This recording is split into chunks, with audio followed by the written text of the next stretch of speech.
백년지혜에 오신 여러분 환영합니다. 여러분은 평소 식사량이 얼마나 되나요? 소식하는 것이 장수의 비결이라는 것은 익히 알려져 있지만 소식은 단순히 적게 먹는 것 이상으로 우리의 삶에 깊은 영향을 미칠 수 있습니다. 그렇다면 소식이 어떻게 우리의 기대 수명을 늘리게 되는 걸까요?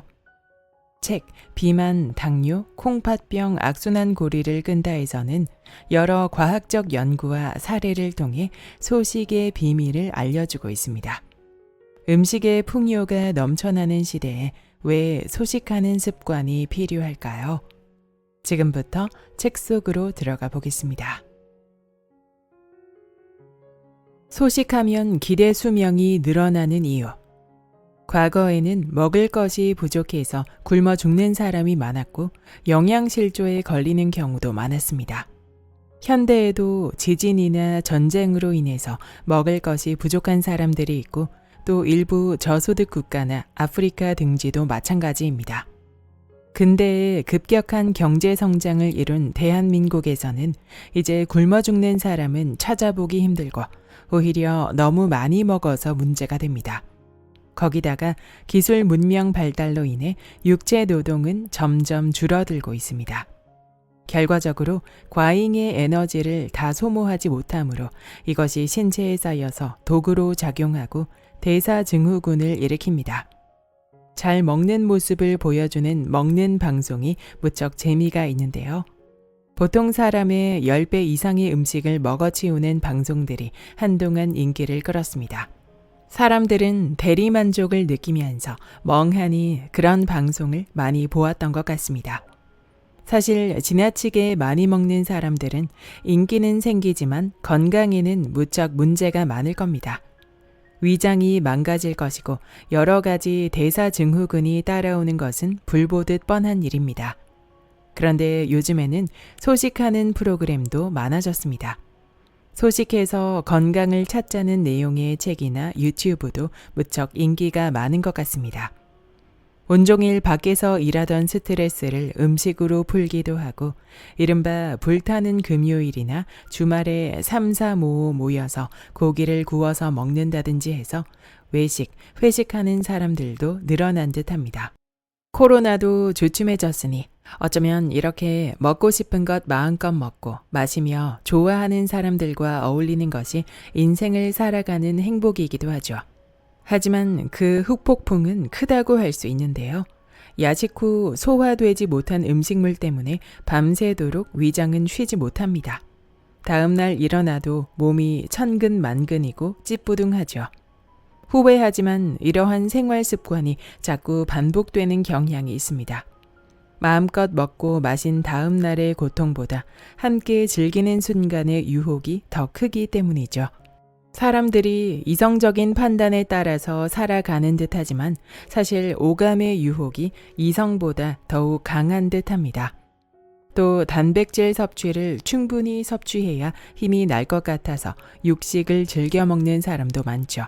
손쉽게 배달시켜 먹는 치킨, 우리나라 사람들이 좋아하는 삼겹살, 목살 등등. 게다가 장어구이도 보양 음식이라고 해서 즐겨 먹는 사람도 많습니다. 또 회에다가 소주를 먹는다든지 해서 수도 없이 먹음직한 음식들이 우리의 눈과 혀를 유혹합니다.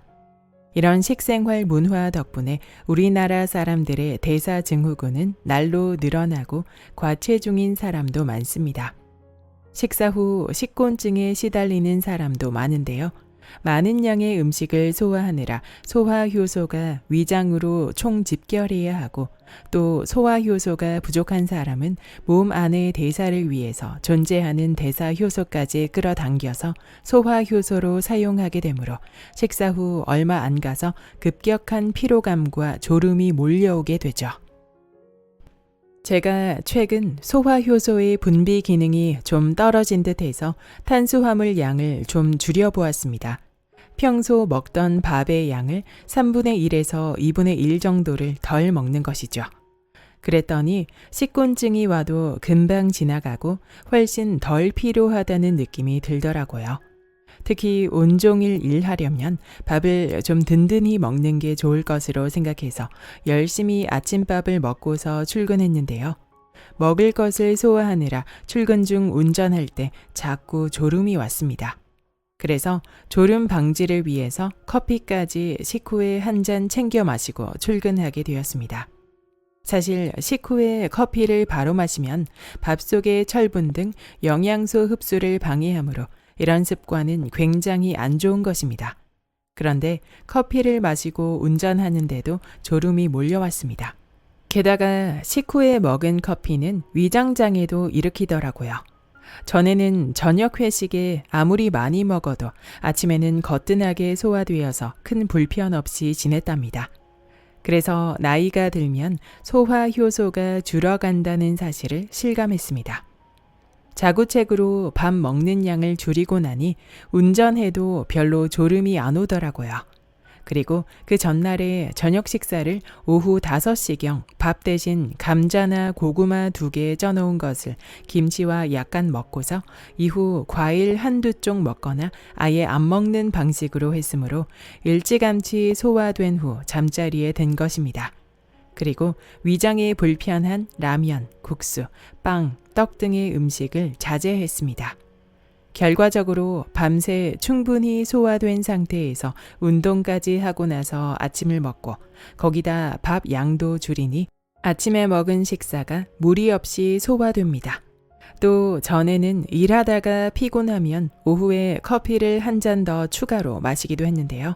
요즘에는 가능하면 오전에 커피 한 잔 정도만 마시는 습관을 들이고 있습니다. 커피는 저에게 잘 안 맞는 음식인데요. 양인 체질인 저는 늘 진액이 부족한 편입니다. 하지만 커피는 수분을 지나치게 배출시키니 체액을 더 줄이고 몸을 건조하게 만드니 제 몸에는 마이너스가 됩니다. 수분 보유량만큼 덜 늙는다는 말이 있습니다. 이렇게 수분을 빼앗는 커피는 아마도 노화도 촉진시킬 것입니다. 하지만 각성과 집중력을 위해서 어쩔 수 없이 오전에 커피 한 잔 정도는 마시게 되는군요. 커피가 위장장애를 일으키는 데다가 건조증을 유발하니 말을 많이 하는 저 같은 경우 마른 기침을 유발합니다. 또 전에 식사를 많이 하고 잠자리에 들거나 하면 역류성 식도염도 약간 생겨서 이 때문에 마른 기침을 하기도 했습니다. 그런데 커피와 식사량을 줄이고 가능하면 야식을 안 하는 방향으로 하니 역류성 식도염이 무척 좋아졌고요. 식곤증이 거의 없어지고 운전할 때도 졸음이 별로 안 오게 되었습니다. 덕분에 체중 감량까지 절로 되니 참 잘 선택한 것 같습니다. 가을에 건강검진을 했더니 전에는 약간 높게 올라갔던 중성지방 수치와 총 콜레스테롤 수치가 모두 정상치로 회복되었습니다. 그래서 이상 지질혈증이 생기는 이유가 지나친 육식 섭취에서 비롯되는 게 아니고 고탄수화물 식사에서 비롯된다는 것을 몸으로 확인하게 되었습니다. 때로 저녁 공복감에 어쩐지 허전해서 집에 와서 뭔가를 더 먹을까 하는 유혹도 생기지만 조금 더 먹은 날에는 여지없이 속이 불편하고 피곤해집니다. 오히려 꼬르륵 소리 나는 공복감을 즐기게 됩니다.